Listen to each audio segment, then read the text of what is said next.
Buenas noches, muy buenas noches tengan todos ustedes, sean muy cordialmente bienvenidos a la librería Mar Adentro. El día de hoy tenemos la presentación del libro Chiles, Ajíes y Pimientas, Capsicum en el Caribe, Centro y Sudamérica, y contamos por fortuna con la presencia de las autoras del volumen, a quienes damos la más cordial bienvenida. Queremos presentarles a ustedes a tan distinguidas personalidades. Nos acompaña la maestra Araceli Aguilar Meléndez, quien es bióloga egresada de la Universidad Veracruzana, con un doctorado en biología de plantas por la Universidad de California en Riverside, en los Estados Unidos.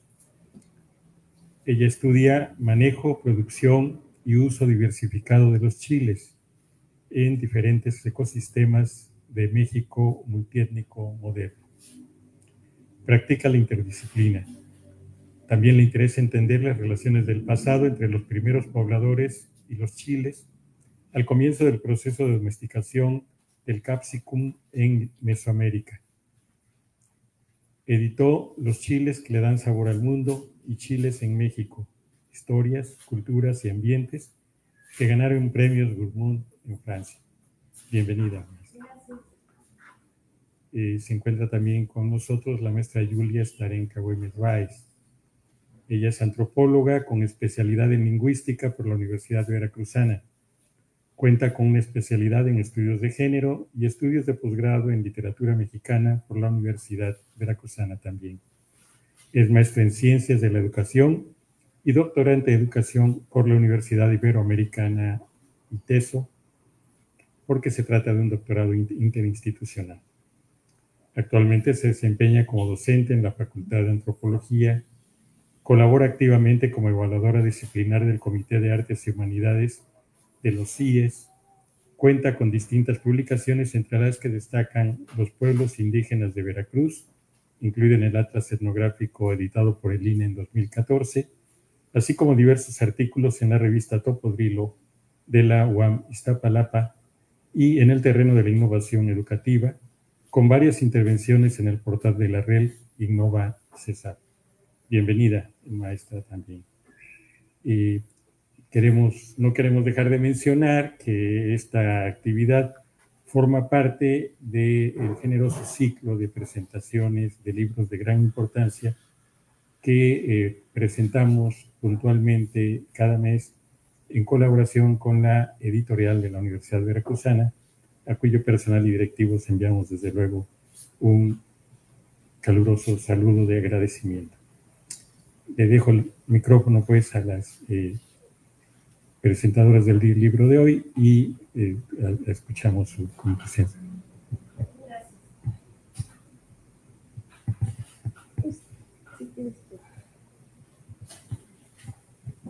Ya me escuchan, ¿verdad? Bueno, antes que nada, buenas noches a todas, a todos. Un gusto estar con ustedes el día de hoy presentando un producto. Creo que está apagado.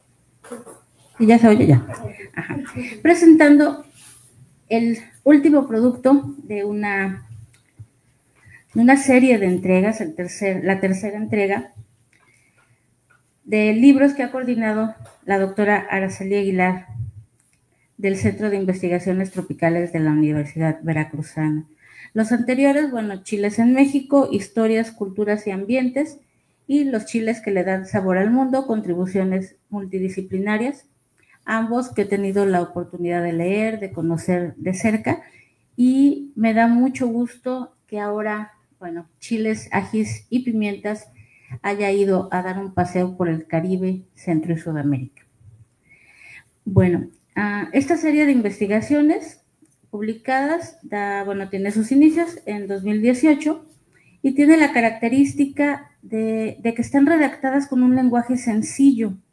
No por ello deja de lado el rigor científico. Une las tradiciones de cada pueblo en una combinación de saberes y sabores. Cuando he tenido la oportunidad de leer estos libros, voy viajando, voy oliendo, voy saboreando todo lo que los investigadores van relatando. El lector, entonces, podemos decir que tiene ante sí un volumen con una serie dedicada a la comprensión profunda del capsicum, los chiles. Tras la amplia exploración de los 2 primeros tomos centrados en México, esta nueva entrega amplía el horizonte geográfico para abarcar el Caribe, Centro y Sudamérica. Esta obra ofrece un recorrido detallado por la riqueza etnobotánica y cultural de los chiles de estas regiones, ricas en biodiversidad, historia y culturas, donde se entrelazan tradiciones ancestrales, prácticas agrícolas y culinarias con los desafíos contemporáneos. Participaron un total de 46 investigadores, coordinados por un grupo académico, entre los que se encuentra la doctora Aguilar Meléndez, que nos dan cuenta de esta riqueza natural desde los enfoques científicos y culturales. Reúne en 21 capítulos la experiencia de destacados investigadores de 13 países que, al igual que Araceli, han dedicado su conocimiento y valioso tiempo al estudio del capsicum, brindando al lector una visión integral sobre el papel biocultural de los pueblos de nuestra América profunda. Los compiladores planean dedicar los próximos volúmenes de esta serie a la Amazonia y otras regiones del mundo, continuando así con la misión de documentar y preservar el vasto conocimiento, uso y manejo asociado a los chiles. Biología, antropología, estudios culturales y gastronómicos confluyen en cada uno de los escritos que se ilustran con fotografías, dibujos y mapas que se dividen en 2 partes, historias del pasado e historias del presente. No les cuento más de los capítulos porque sería muy importante que adquieran el libro. Ya más adelante les vamos a decir la página en la que pueden comprar la versión ya sea electrónica o aquí en la librería la versión impresa. A grandes rasgos, esta obra visibiliza la parte académica, la cultura y la gastronomía del continente, con un enfoque multidisciplinario. Este libro presenta una visión integral del capsicum, nombre científico del chile, combinando enfoques científicos, culturales e históricos. Tiene una parte de rescate de patrimonio biocultural. Las autoras, entre ellas Gladys Isabel Manzanero, abordan la riqueza natural y el papel del chile en las cocinas milenarias y la identidad de las comunidades desde el pasado hasta el presente. Tiene también un alcance geográfico que se centra específicamente en el Caribe, Centro y Sudamérica, proporcionando un viaje narrativo por las historias y orígenes de las diferentes variedades en estas áreas. El valor académico y cultural es principalmente considerando el texto como un punto necesario que llena un vacío en la literatura académica sobre el tema, que a menudo, ha pasado por alto la importancia del capsicum, del chile, a pesar de ser un alimento básico y estratégico en la alimentación y la agricultura. En resumen, el libro destaca, contribuyendo significativamente como un homenaje a la conservación y preservación del chile como patrimonio vivo, ofreciendo una lectura esencial tanto para académicos como para entusiastas de la gastronomía y la etnobotánica. Es un gusto para mí tener aquí con nosotros a la doctora Araceli Aguilar Meléndez, como dije, doctora en biología, especialista en etnobotánica del Chile, y como expertise en la materia, nos va a explicar un poquito cómo lograron coordinar 40 y tantas voces, 40 y tantas formaciones distintas, puntos de vista distintos, para, lograr el producto que tenemos el día de hoy. Gracias, Araceli. Sí, gracias. Primero quiero agradecer a la librería por recibirnos y dejarles aquí un olorcito a chile por todos los libros. También agradecer a Alma Espinosa, que desde la Universidad Veracruzana me ayudó para que se hiciera posible el evento de hoy. El hablar del tema de los chiles y culturas es muy difícil porque todos los mexicanos somos expertos en chiles. Entonces, cualquier cosa que yo diga, alguien me va a decir, no, espérate, no va por ahí, yo sé esta parte de esta historia. Entonces, más bien queremos recordarles a todos los mexicanos que estamos aquí y también a los extranjeros que han probado un poco de nuestra comida, que tenemos muchos tipos de chiles porque somos muchos tipos de mexicanos. Esta idea de que somos un solo México y a todos nos gusta el tequila y todos comemos el chile, los chiles en nogada porque es el símbolo nacional, no es cierto. Aquí tenemos a alguien de Puebla y a lo mejor me va a decir, sí es cierto, los chiles en nogada son lo mejor del mundo, pero para los de Puebla a lo mejor sí. De la región de donde yo vengo, a Yulia y yo, tenemos ancestros de la Huasteca veracruzana y allá comemos otros tipos de chiles, como este que ven aquí, que se le llama chile Santa María, o le llaman chile seco de Tantoyuca, incluso algunos hasta le llaman pico de pájaro. Y las salsas y las comidas de esta región, del municipio de Tantoyuca, son muy diferentes a un chile en nogada, ¿no? Entonces, empiezo diciendo esto porque si entendemos que quienes usamos o producimos chiles tenemos muchas formas de pensar, podemos entender que esa suma de diferencias las vemos expresadas en todos los chiles que existen en el mundo.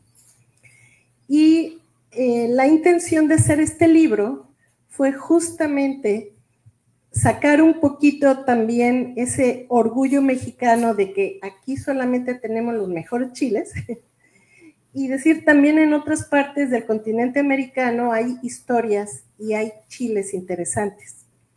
Entonces, yo los invito a leer este libro porque nos da una perspectiva un poquito más global de cómo los humanos tenemos esta pasión por el dolor, ¿no? Porque vamos buscando el dolor y el maltrato hasta al comer, ¿no?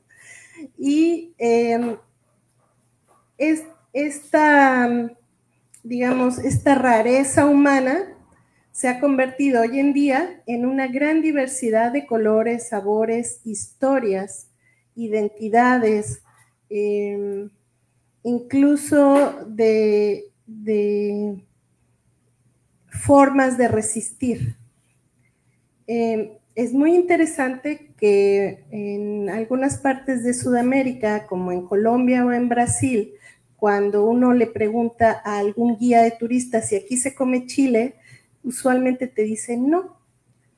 Sin embargo, con este libro estamos mostrando historias que sí se come en ciertas regiones y son consumidos por poblaciones indígenas, que son posiblemente los primeros que también fueron seleccionando y domesticando ciertos tipos de chiles. Entonces, lo que nosotros hicimos cuando nos dimos cuenta que no había mucha información fuera de México de cómo se usan los chiles, qué historias había detrás de esto, fue invitar amigos, muchos antropólogos, algunos arqueólogos, y decirles, oye, tú has estado, no sé, por ejemplo, en Costa Rica. ¿Has estado en Costa Rica? Sí, he estado ahí. ¿Y qué sabes de los chiles? Muchos nos decían, bueno, por ahí alguna vez tomé una notita, pero es que yo en realidad estudié, no sé, los usos de las plantas que se usan en las bodas, o qué plantas se usan para curarse. Y entonces decíamos, bueno, pero si tienes datos de chiles. Pues unos poquitos, pero el siguiente mes voy a regresar y a lo mejor puedo preguntarle pues a mis colaboradores de campo, ¿no? ¿Qué es lo que sabemos? Y entonces un mes después nos decían, wow, no, está increíble. Sí, dame 3 meses y escribo algo en relación a chiles. Entonces, lo que pasaba es que fuimos como invitando a diferentes colegas para que resumieran algunas historias de manera sencilla, y no digo sencilla, más que sencilla sería de manera amplia, porque un reto que tuvimos es que no, el español que se habla en México no es el español que se habla en otras partes de Centro y Sudamérica, ¿no? Entonces decíamos, chin, a ver, platícame otra vez qué es lo que quieres decirnos, para que tratemos de encontrar qué palabras son las que un mexicano entendería, ¿no? Entonces, este libro tuvo muchos retos porque es una extensión geográfica amplia y se hablan muchos tipos de español, y además se incluyeron muchos términos en lenguas indígenas, porque los chilitos, como algunas de las historias que están aquí son muy locales, solo tienen nombres en lenguas locales. Y por eso el título del libro es Chiles, Ajíes y Pimentas, porque son los 3 términos más generales que se usan para referirnos a estos recursos. Pero obviamente de manera regional hay nombres en lenguas nativas. Entonces, bueno, así empezó la historia, como invitando a colegas y amigos a escribir acerca del tema.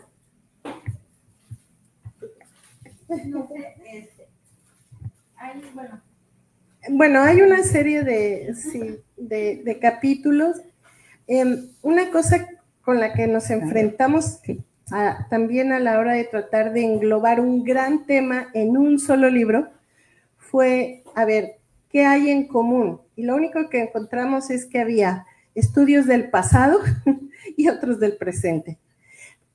Y es un poco difícil etiquetar o categorizar cada capítulo como, este es un capítulo antropológico, porque tienen algunos datos antropológicos y además datos históricos, ¿no? O algunos son arqueológicos más datos históricos. Entonces, más bien yo creo que la idea es empezar a decir que los mundos que queremos estudiar en la academia son mucho más complicados y complejos de lo que reconocemos, ¿no? En las disciplinas. Entonces, lo dejamos así como artículos del pasado y del presente, ¿no? Ok, bueno, hay muchas interrogantes, es un libro muy interesante, tiene demasiada información. Ahorita no encontré exactamente el apartado donde el juego lingüístico para denominar al chili pepper, que es una combinación de lengua náhuatl con el inglés, porque explícame un poquito de eso. La diferencia entre el capsicum y los ajíes, porque capsicum es el único que tiene capsaicina. Eso que no entiendo que hablan los biólogos. Sí. Este tipo de libros es un reto también, porque intentamos hacer una especie de traducción de lo que vivimos en cada uno de los espacios donde nos movemos, contra cómo debemos hablar dentro de la academia, ¿no? Entonces, yo que me dedico a la etnobotánica, en algún momento, yo creo que sobre todo cuando colaboraba con el papá de Ayulía, que es el maestro y antropólogo Román Güemes, que en paz descanse, fue que tenemos que aprender a observar, a notar y no interpretar algo que no es, sino respetar lo que la gente me está diciendo. En ese sentido, por eso es que le pusimos chiles, ajíes y pimenta, porque cada lugar, cada región le pone un nombre a los productos que usa para comer. Ajíes se utiliza más o menos como en la mitad de Nicaragua para abajo. Chiles es un término náhuatl y los nahuas llegaron hasta Centroamérica, de ahí para abajo se le llama ajíes. Ají es un término taíno del Caribe y bueno, se quedó ahí. Y pimenta es un término en portugués que fue impuesto, ¿no?, a las regiones que fueron colonizadas por portugueses, porque se creía que el chile era similar a la pimienta, porque la pimienta también pica. Entonces, por eso decían, es una pimenta. Y chili pepper, que es lo que se usa en inglés, es el término náhuatl más el pepper, que significa pimienta, ¿no? Entonces, es una serie de nombres impuestos entre historias y colonizadores y demás. Pero cuando nosotros vamos hoy en día a ciertas regiones, y bueno, en México tenemos muchos nombres en lenguas nativas. Por ejemplo, se dice pin en totonaco, guin en zapoteco, guineá, atecayo, huachili, xochili. Hay muchos nombres locales. Además tenemos nombres en español. Por ejemplo, a este le decimos pico de pájaro, porque sí parece un pico de pájaro, ¿no? Un chilito pequeño y así, como un piquito.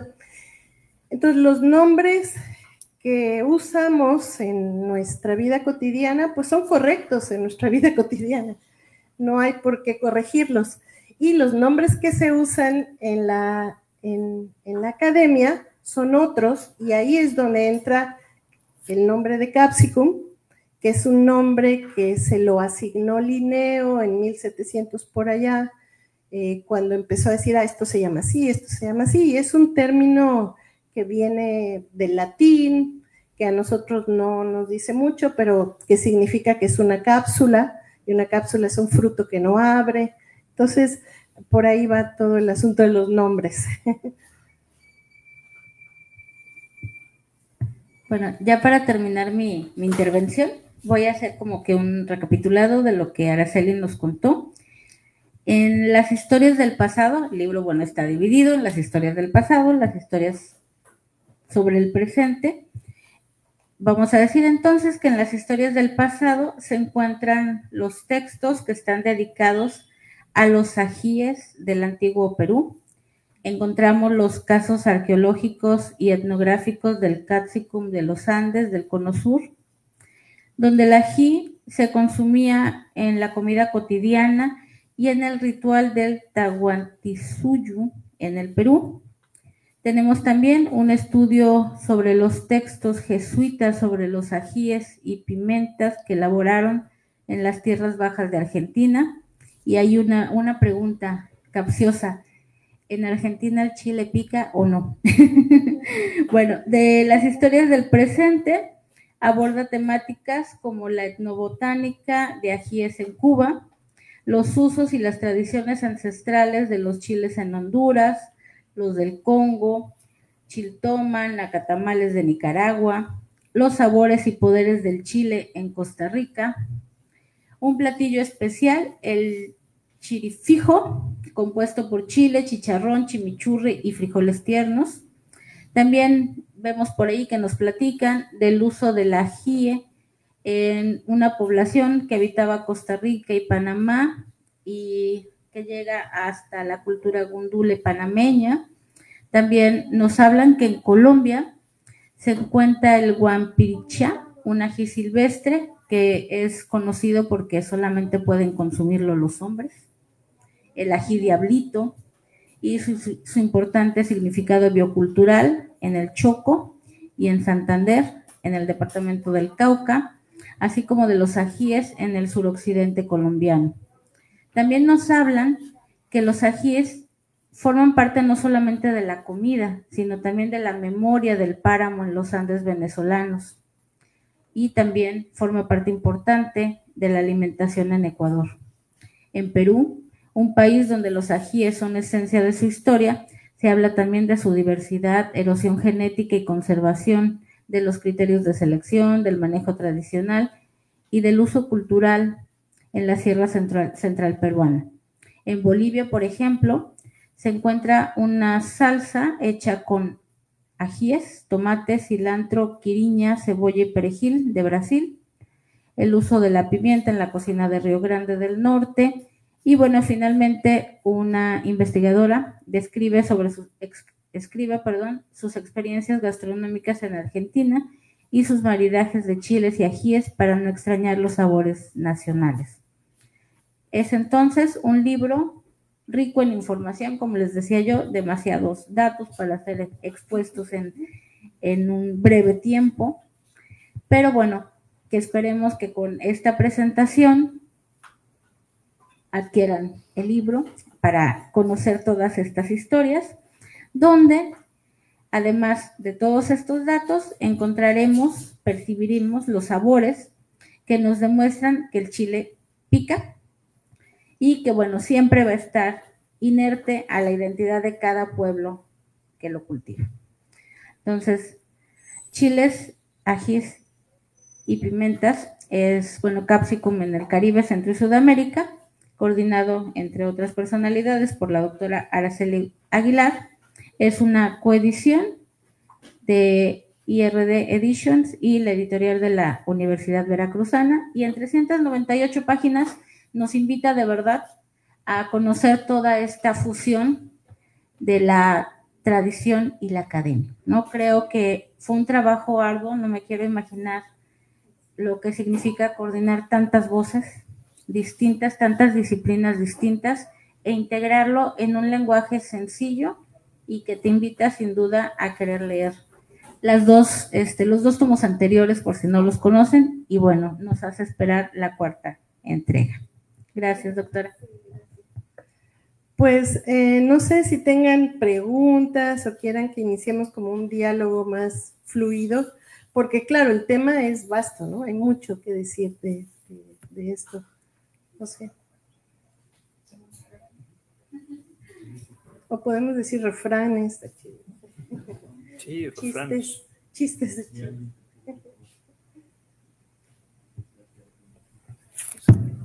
Sí. Si alguien del público desea hacer alguna pregunta. Bueno, en relación a los pimientos, empecemos por algo no tan picante, ¿no? ¿Qué nos dice? Porque, por ejemplo, para nosotros los poblanos, el chile poblano pues debe picar un poquito, pero hay unos que no pican, dicen que son chinos, en fin. ¿Qué es su opinión? Sí. Bueno, en México tenemos o podemos degustar chiles yo diría, de 3 grandes tipos de producción.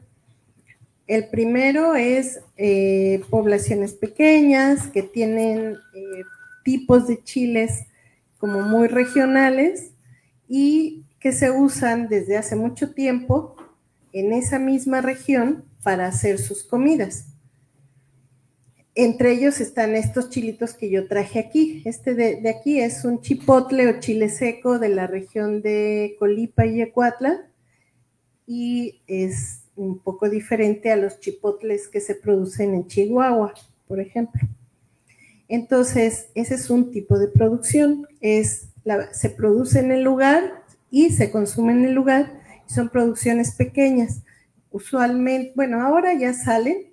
Es interesante porque ambos chilitos secos que tengo aquí salen a Monterrey y al extranjero porque por la migración de los veracruzanos del centro y norte hacia la ciudad de Monterrey o Estados Unidos o Canadá, ahora hay un mercado negro de estos chilitos y salsas para allá.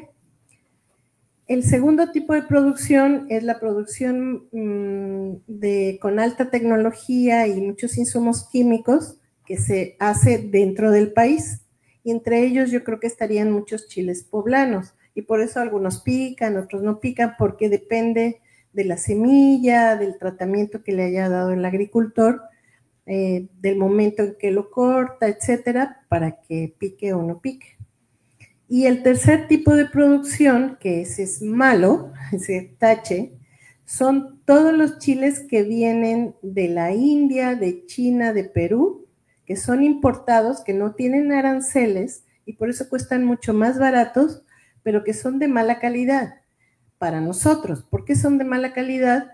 Porque no fueron cultivados con nuestros gustos y selección, y además son cultivados a gran escala, entonces tienen muchos productos químicos que se quedan en el fruto y entonces no hay que consumirlos porque nos quitan el sabor mexicano, ¿no?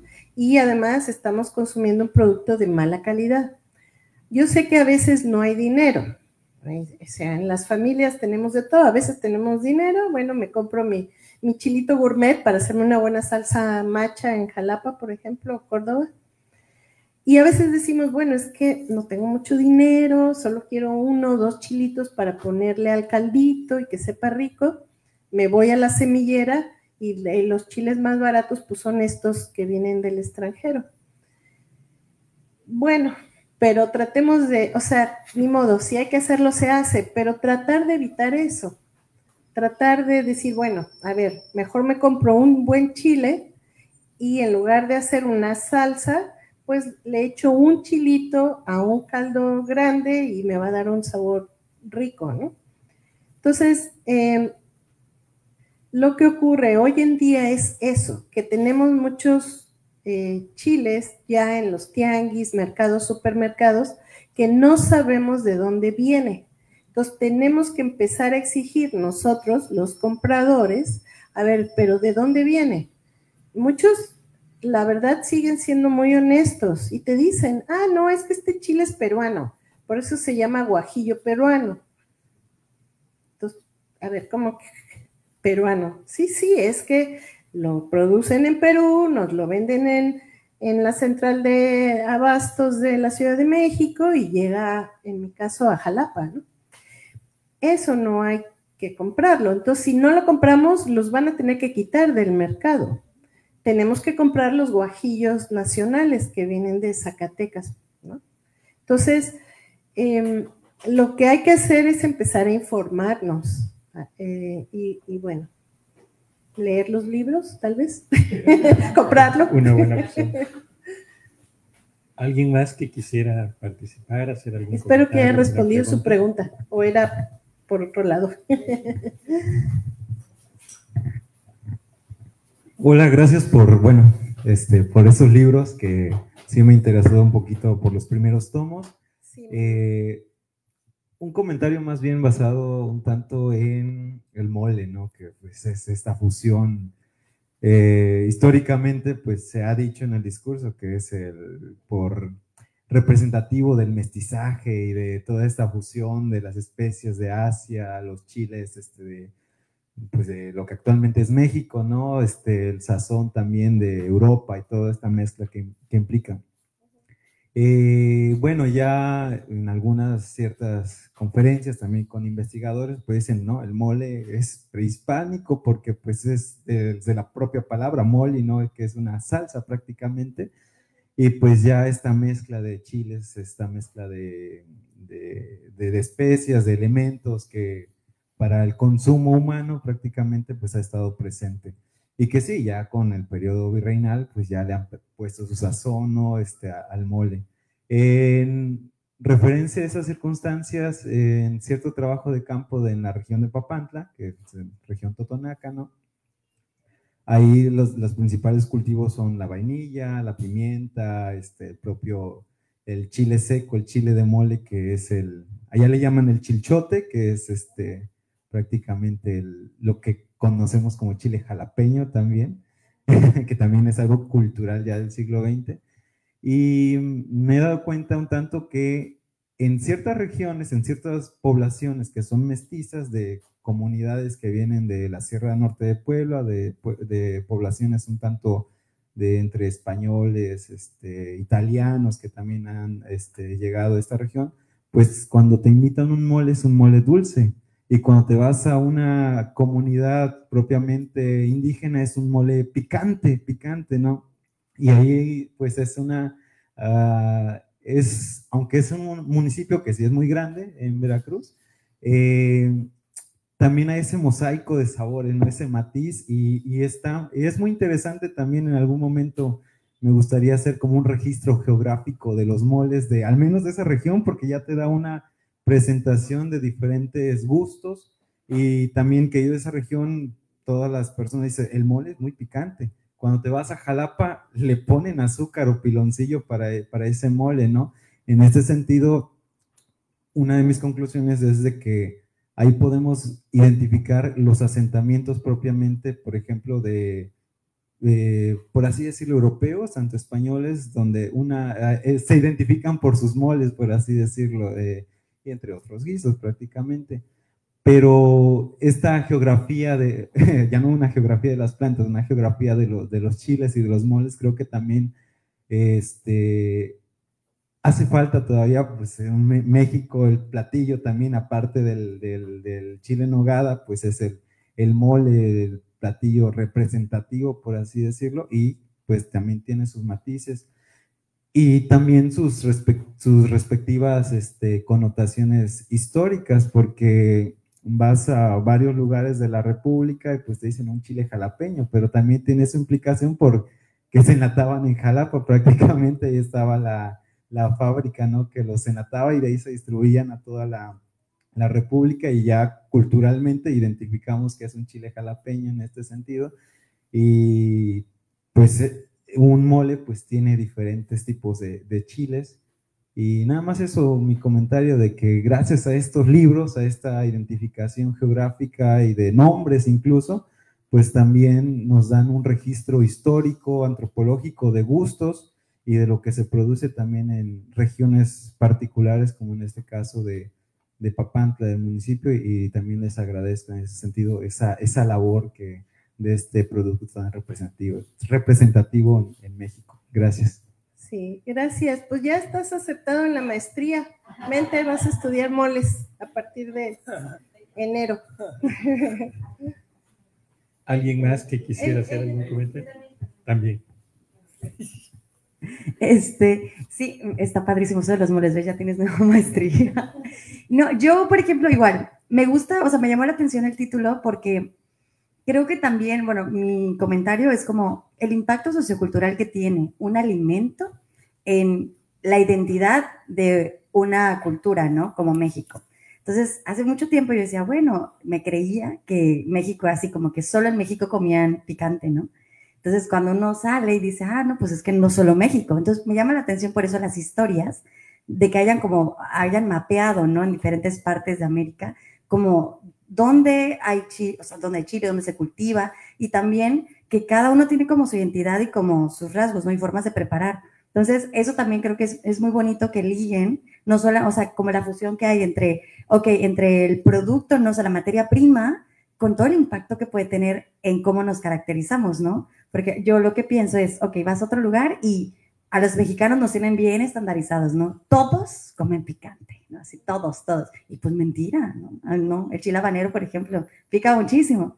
Entonces, eso está padre, pero igual, por ejemplo, en Chile, el merquén, ¿no? Que es un sabor un poco más adobado, y cómo ahí como que les van dando los matices a cada uno. Entonces, eso también creo que es muy padre, más bien de reconocerlo, que me llama la atención, de cómo esas historias también le van dando identidad, ¿no? Y fusionan como que, por ejemplo, el mole, como dices, ¿no? Ya nos van estandarizando, pero también es una apertura como a conocer que, pues que no somos únicos, hablando como mexicanos, ¿no? De que todos de una u otra manera tenemos ahí algo que nos va hilando, que nos une, y pues que nos hace ser como un gran todo, ¿no? Entonces, gracias por eso también. Sí, muchas gracias. Pues qué bueno que están haciendo comentarios y qué bueno que están bien jóvenes, porque ustedes son los que van a seguir promoviendo al comprarlos, al cocinarlos, ¿no? Al decirle a los niños, ¿sabes qué? Sigamos consumiendo chiles, porque eso que dices que nos une a todos los mexicanos es cierto. O sea, nos une, digamos, el concepto de que es un marcador de identidad, porque hay familias que te van a decir, en esta casa no se come chile, pero ya está la palabra, ¿no? Que te identifica como que aquí no se come chile. O al revés, llegas y dices, bueno, aquí la comida tiene mucho chile, así que tú sabes, o sea, así es. Y aquí hasta, ¿no? Mi hijito de 3 años se come su chile seco en sus gorditas en la mañana. Entonces, es cierto, es un marcador en México. Y lo que hay que recordar, además de que es un marcador para todos, es que más bien hay muchos tipos de México y por eso hay muchos tipos de Chile. Y entonces se vuelve también un marcador regional, comunitario o familiar, ¿no? Donde dices, aquí hacemos, y ya vamos a lo de los moles, aquí hacemos un mole amarillo, aquí el mole es el mole verde, ¿no? Por ejemplo, en el centro del país, en el Estado de México, Ciudad de México, se hacen muchos moles verdes, pero que son principalmente hierbas y chile verde. No lleva ni almendras, ni chile ancho, ni nada de esto, ¿no? O en Oaxaca, que bueno, dicen que de los 7 moles y de los 20 moles y de los 100 moles y está bien, o sea, sí, porque si empezamos a contar los moles de cada familia, pues sí, a lo mejor hasta son más de 100, ¿no? Entonces, qué bueno que se interesen, o sea, síganle por ahí, porque sí, porque a veces nos distraemos de lo que es importante.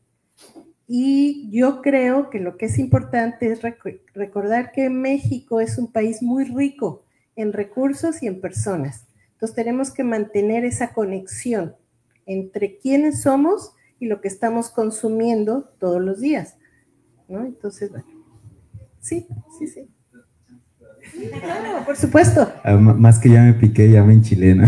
No, bueno, ya en aspectos históricos, volviendo a Papantla, que es una región de donde provengo, ya en el aspecto del uso de la tenencia de la tierra, el sembrar chile es parte de un proceso de la rosa, ¿no? Digamos que en la segunda mitad del siglo XX, cuando se repartieron los ejidos, donde eran haciendas en la región de Papantla, eran selvas, prácticamente la selva, una buena región. Parte de ese monte alto, pues es la tumba y quema, ¿no? Y para el arriendo de tierras, una vez de tirar el monte alto, el primer proceso de siembra es de frijol y chile.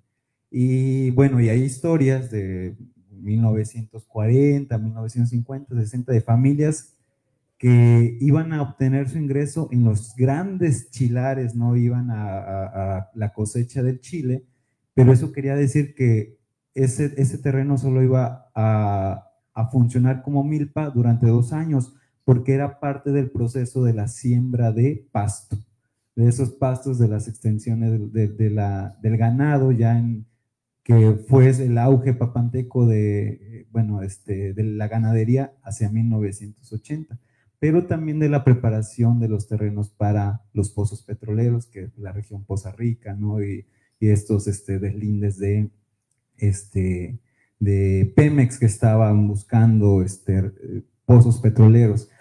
Y pues sí hay historias de que familias se iban a las 6 de la mañana a los chilares en ciertas regiones, ciertos ejidos, la cosecha y todo lo llevaban a Teciutlán, en esta región, ahí llegaba el tren que lo distribuía tanto a Jalapa, tanto a la Ciudad de México, bueno, y otros mercados.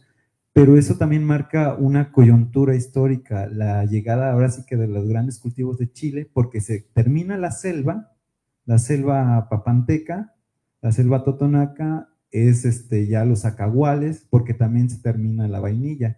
Cuando llega Pemex en esta región, pues va abriendo caminos linderos y va tirando los acahuales de la vainilla. Ya hasta 1962 viene también una gran helada que termina con esas plantas de vainilla, ya no se produce como tal la vainilla, y el principal recurso, la principal fuente de obtención de ingresos en esta época son los grandes chilares en este sentido, y pues eran extensiones enormes, y siempre haciendo entrevistas, haciendo trabajo de campo, decían, no, pues a las 6 de la mañana nos íbamos caminando los chilares para las 7, 8 todo el día, y aparte de lo que implicaba humar chile prácticamente, cosechaban y los dueños de estos chilares, ya cuando está pues maduro, ¿no? Pues lo ponen a secar y ponían brasas, ¿no? Una especie de tarima, ¿no? Y ahumar chile para hacer el chile seco, el chile de mole que se le llama así. Y pues eran noches, quedarse noches humando chile, y también eso implicaba correr muchos riesgos porque los robos y toda esta circunstancia que también dinamizó un periodo en el caso de esa región, y sabían de dónde iba a haber, donde había un chilar, en 2 años ya iba a ser potrero, y fueron los grandes potreros que pues acabaron con toda la selva prácticamente, y eso implica también una forma de diferentes usos de tenencia de la tierra, pero también diferentes usos de suelo, que pues en este periodo fue lo que vivió esa región, y ahorita ya acordándome, pues eso enlaza buena parte de esas circunstancias sociales y también naturales, ¿no? De la naturaleza o del ecosistema prácticamente de esa región. Y pues bueno, eso es parte de mi experiencia también. Sí, gracias por compartirlo. Muchas gracias. ¿Alguna persona más que desea hacer uso de la palabra? ¿Algún comentario? Sí, señor. Estos estudios que has hecho de los chiles en esa región, ¿reconoces nombres de los chiles jalapeños de esa región?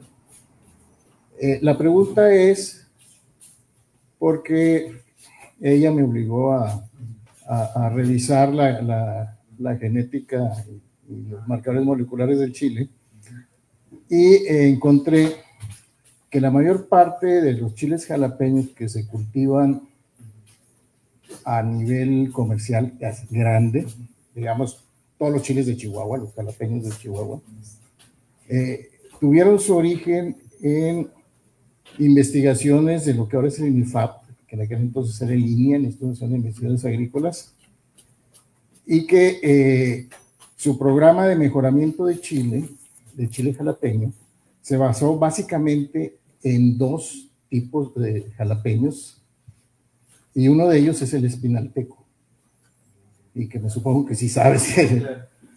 Y el otro es el 3 lomos, que se cultivaba más al sur. ¿Qué sabes del espinalteco? Bueno, ya leyeron que puntualmente, pues no me he enfocado en estudiar prácticamente, digamos que la genética, el producto como tal, es parte de un estudio más bien de cambios de uso de suelo, de tenencia de la tierra. Lo que más le llaman ellos es principalmente, le llaman chilchote, que es, bueno, incluso aún lo producen en la milpa. Algunas personas pues producen, que es la idea en general del chile jalapeño, pero es más pequeño, no es alargado, es pequeñito, bueno, como la mitad del que comercialmente conocemos en los mercados. Exactamente no sé de dónde obtienen o dónde obtenían la semilla. Supongo que sí ha de ser en parte del espinalteco, porque también viene de un tanto de las migraciones de la Sierra Norte de Puebla, que pues un tanto ahí confluyeron. Justo en Espinal había un pequeño puertito del río Tecolutla, y ahí traían parte de la sierra, de Coyutla, de Mecatlán, y ya para sacarlo al puerto de Tecolutla, bueno, a Tecolutla, ¿no? Para traerlo a Veracruz o a Tuxpan.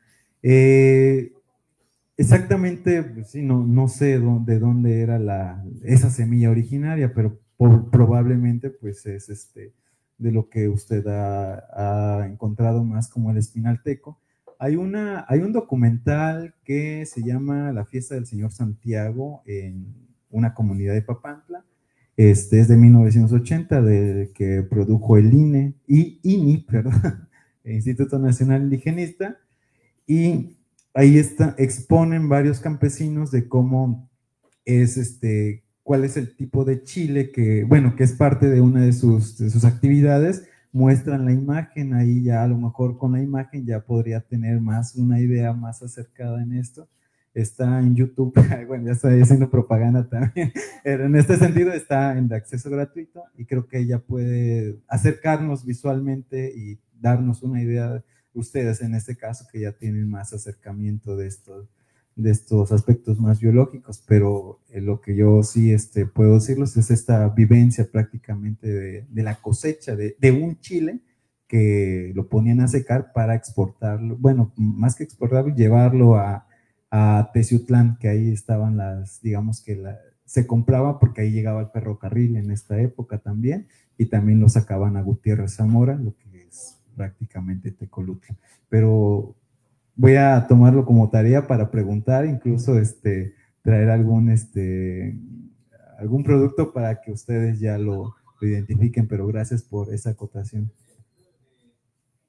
Esto fue resultado de un grupo de investigadores de línea a finales de los 70s y principios de los 80s, donde hicieron todo un recorrido y un tratar de definir todos lo que ellos le llaman morfotipos de chile para iniciar programas de mejoramiento.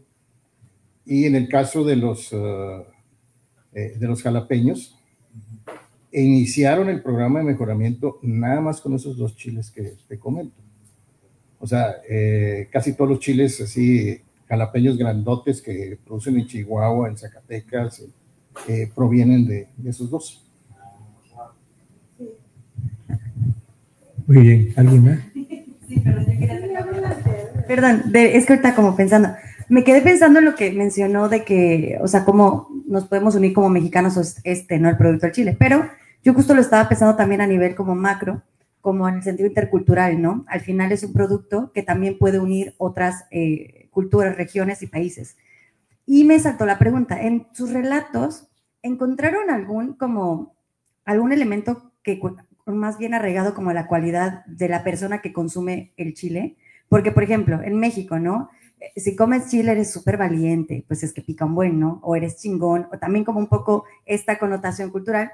Pero a mí me pasaba, ¿no? Que, o sea, con otras personas de otros países, era como, comer chile. No, hombre, es que ya soy mexicano, ya soy mexicana, claro, porque, ¿no? Ya entonces ya comparto algo más que me hace ser un poco más como tú, y ya tenemos ese algo en común. Entonces, pero me quedé pensando, ¿en sus relatos encontraron alguna de esas historias como ellos también se sienten chingones al comer chile o se sienten como súper valientes o súper como, ¿sabes? Como intrépidos al consumirlo o significa algo diferente o no significa realmente algo relevante?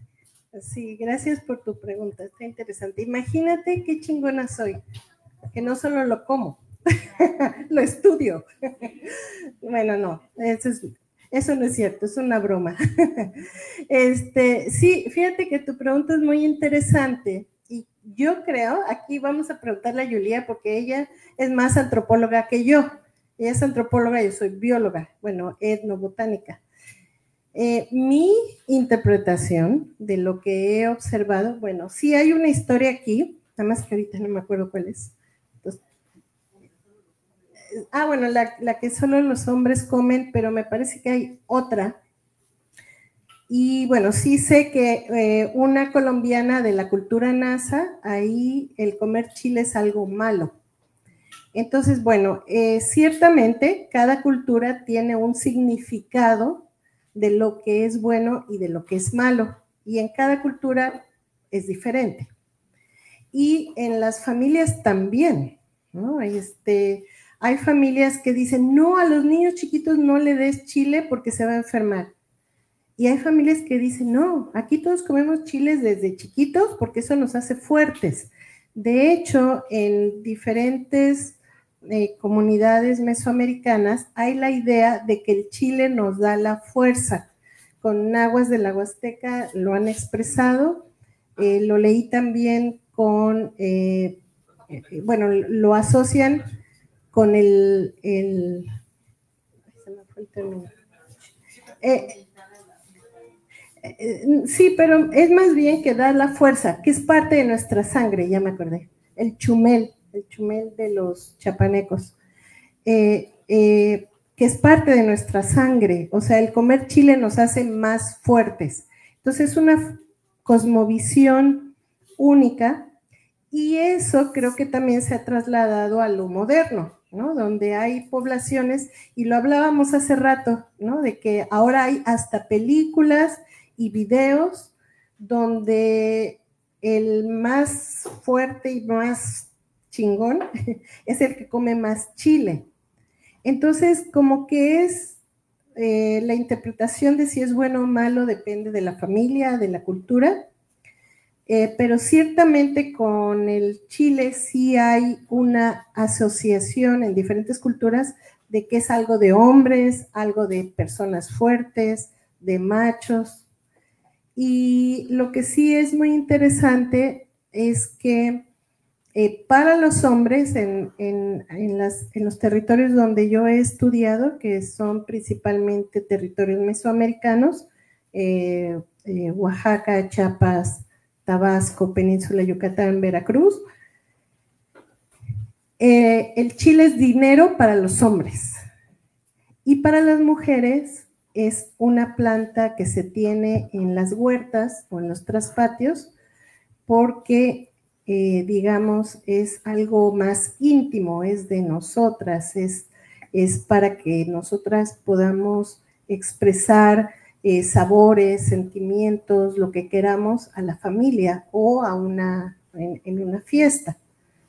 Entonces, incluso entre hombres y mujeres de campo tiene diferentes significados, ¿no? Entonces, bueno, no sé qué dice Julián. Bueno, yo creo que hay muchas vetas, ¿no? Para esta temática, y algo que nos tiene aquí reunidos el día de hoy es la interdisciplina, ¿no? Aquí complementaría yo un poquito lo que dijo Araceli. Yo veo en el consumo, en el producto mesoamericano, dos vertientes, lo ritual y lo festivo, ¿no? Muchas personas consideran que solamente en México se consume el chile, ¿no? Y que nuestro picante es el más picante del universo, ¿no? Cuando salimos un poquito al mundo y nos damos cuenta que en Asia consumen más picante que nosotros, es así como que, ¿cómo? ¿Qué pasó aquí? Pero es distinto ese consumo. En México está esta alegoría, la fiesta, el compañero lo decía con los moles, ¿no? Como siempre para toda festividad, un molito, desde ese molito chirriado que le dicen de 2 o 3 ingredientes, hasta el que tiene 200. Y tienen que ahumarlos, hidratarlos y demás. Y está esa otra parte de la ritualidad, de la comunión con la naturaleza, con el entorno. Y yo siento que muchas veces también el chile en México es un rito de paso. Lo que decían, los niños no consumen chile, ¿no? Entonces, cuando ya lo pruebas y te gusta, es como ya soy mexicano, ¿no? Así muchos extranjeros que vienen son como niños educando su paladar, ¿no? Entonces, cuando ya logran aceptar el picante, degustarlo, pues, ¿cómo podríamos llamar? Como que te engolosina, ¿no? Consumes este picante y cada vez vas aceptando más. Entonces, yo lo veo así como un rito de paso, pero líneas de investigación y de generación del conocimiento hay muchísimas. Muchas gracias. Bueno, y cierto, quería agregar algo más con lo que dices en relación a cómo, digamos, bueno, ahora el chile se puede consumir en todo el mundo, porque tenemos chiles enlatados, ¿no? Y entonces pueden llegar a Islandia, donde está congelado todo el tiempo, pero hay chiles. Y los chiles son nativos del continente americano, o sea, creemos que antes de hace 500 años solamente había chiles en el continente americano, desde el norte de México, sur de Estados Unidos, hasta Argentina.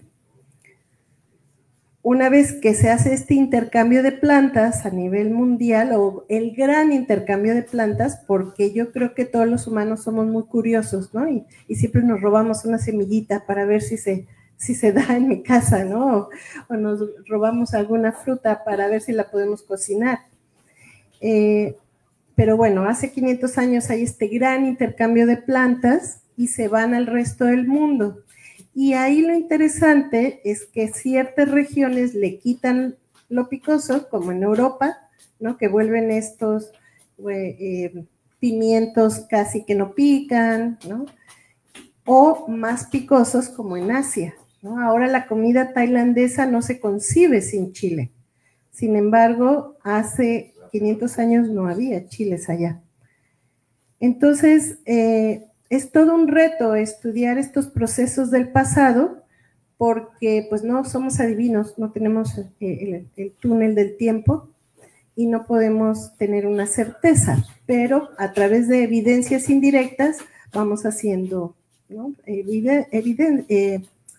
Historias que creemos que pasaron. Entonces, es muy interesante, ¿no? Y también pues puede ser un producto que nos está uniendo a todos como todos una especie, la especie humana, ¿no? Homo sapiens, pero que al mismo tiempo nos va también a ir distinguiendo, porque no todos comemos el mismo tipo de chile, ¿no? Pero bueno, gracias. Muy bien, muchas gracias. Unos comentarios y una pregunta insistente. Bueno, sí, en el área de Puebla, pues famoso, ¿no? El chile poblano, que curiosamente todos los ingredientes, no, salvo tal vez el chile, todos los demás ingredientes ni son poblanos, ni son mexicanos, ni mesoamericanos, porque todos los trajeron los españoles, ¿no? Pero bueno, Puebla fue fundada por españoles y ellos inventaron eso con las monjitas. Lo mismo que el mole también, ¿no? Sor no sé quién, Sor Filomena o algo así, que se molió y el mole y toda esa historia. Aunque esos guisos ya también venían desde el mundo prehispánico. Yo me di a la tarea de investigar algo acerca del chile poblano en campo y fui a ver a los productores y me encontré con unos más documentados y otros más apasionados. Entonces, sí me decían lo que comentaba, que son semillas híbridas que vienen de afuera, aparte de que vienen algunos importados. Y llegamos a la conclusión en casa de que para hacer los chiles en nogada en la temporada había que ir a los campos de Cholula, Huejotzingo, Calpan, toda esa zona que está del valle a los volcanes, y ahí están los mejores chiles, ¿no? Y también para comerlos en esos pueblos se hace el chile poblano, que también en Puebla se pueden consumir, pero bueno, hay algunos restaurantes de mucho postín ahí que hasta le dan a uno un certificado que comió el chile ahí, que son productos de la región y de Calpan y todas esas partes. Está interesante ese dato. Pero ahí cuestan como 600 pesos y va uno a Calpan y cuestan 250 y están más grandes y más buenos. y bueno, en relación al mole, pues el mole de Puebla es más condimentado que el de los pueblos, que son más picosos y más grasosos también, ¿no? Pero llevan guajolote, ese es el bueno, ¿no? Entonces, y la pregunta era en relación con qué les vamos a decir entonces a las gentes que nos visitan del extranjero, y bueno, también algunos mexicanos, en relación al famoso chile habanero. Para ustedes, ¿de dónde viene? ¿De La Habana, de Java o del Amazonas? Sí. Bueno, curiosamente el chile habanero es la especie Capsicum chinense, que los primeros taxónomos pensaron que era un chile de China, por eso el nombre de chinense. Y es uno de las especies menos estudiadas.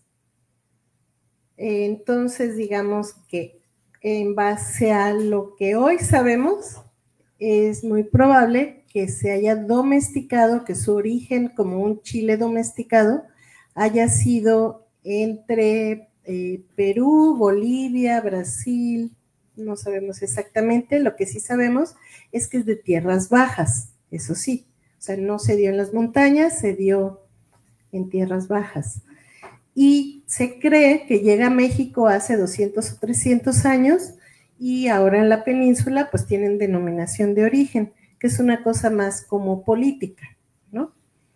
El hecho es que el nombre de habanero es todo un tema que yo también platiqué con el maestro Román Güemes, porque ciertamente casi no hay chiles en La Habana, Cuba, tampoco, sí hay, pero no se consumen tanto. Ahora, puede ser por la historia, lo que sea, que ellos aniquilaron casi a toda la población indígena. Entonces, creemos que el nombre no es porque vino de Cuba, sino que habanero es un término que se usa en algunas poblaciones indígenas actuales, en la Huasteca, para referirse a las plantas que vinieron de afuera. O sea, hay ciruela habanera, ¿no? La planta que llegó de afuera, que no es de aquí. Entonces, por ahí pudiera ser una interpretación. Yo tengo otra que a lo mejor es mucho más pirada, que no tiene nada que ver, pero bueno, es mi interpretación. Yo hice unos estudios en la península de Yucatán y buscando en los diccionarios antiguos mayas, me encontré que hay una planta que se llama jabán. Y ya, encontré eso, lo leí, bueno, no me hizo clic, no, nada. Y cuando fui a campo, me dijeron, ten cuidado, no toques esa planta, porque si te agarras los ojos te quedas ciega. Ah, sí, ¿cómo se llama? Jabán. ¿Y por qué me dicen que no la toque? Porque se parece mucho a la planta del chile. Entonces yo dije, a lo mejor por asociación dijeron, este es jabán, pues este es habanero. Y ya como por acá en el norte de México no usamos la ja, decimos habanero, pero en la península sí le llaman habanero. Pero bueno, pues lo que les decía, no tenemos un túnel del tiempo, entonces son historias que uno se hace en la cabeza. ¿Cuál es la verdadera? Pues quién sabe, a lo mejor ninguna, ¿no? Pero sí, el chile habanero no es de México, ahora sí tenemos otras evidencias indirectas para saber que no es de aquí. Todos los demás chiles, excepto un tipo de chile de árbol con el que se hace la salsa tabasco, excepto ese, y excepto el manzano o canario o perón, que tiene semillas negras, excepto esos dos, el habanero, todo lo demás que tenemos en México es de la especie que se llama Capsicum annum. Cuando son silvestres son variedad Glabriusculum, cuando son cultivados y domesticados son variedad Annum.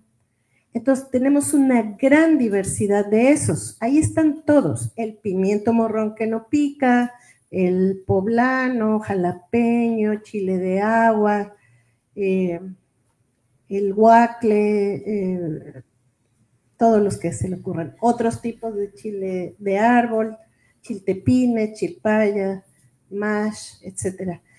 Entonces, cuando en una región tenemos una planta nativa, hay muchos tipos de la misma planta. Y en este caso son estos chiles nativos. Son de la misma especie académica, digamos, el nombre académico, y hay muchos tipos. Y si observamos, de los habaneros no hay muchos tipos. Solo hay como el amarillito, el anaranjadito y ya. Algunos más oscuros que le llaman hasta chile cubano, porque son casi negritos, pero nada más. Y de ahí tenemos cientos de tipos de los chiles nativos. Entonces eso también es un indicador de que si es de aquí o no. Pues eso puedo decir. Historias inventadas o reales, no lo sé. Muchas gracias. ¿Alguien más que quisiera participar? Bueno, pues si no es el caso y si no desean agregar algo más, no nos resta sino agradecer a todos ustedes su asistencia y especialmente a las presentadoras de este libro su participación. La librería tiene la costumbre de entregar constancias de participación. Muchas gracias. Vamos a permitir hacerlo en su caso. Le entregamos entonces la constancia a Araceli Aguilar Meléndez. Sí, gracias. Gracias. Muchas gracias. Y también a Julia Starenka Gómez Páez.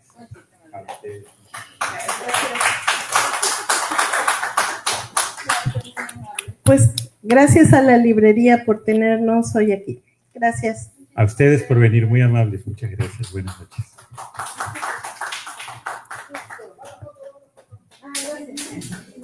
Hola.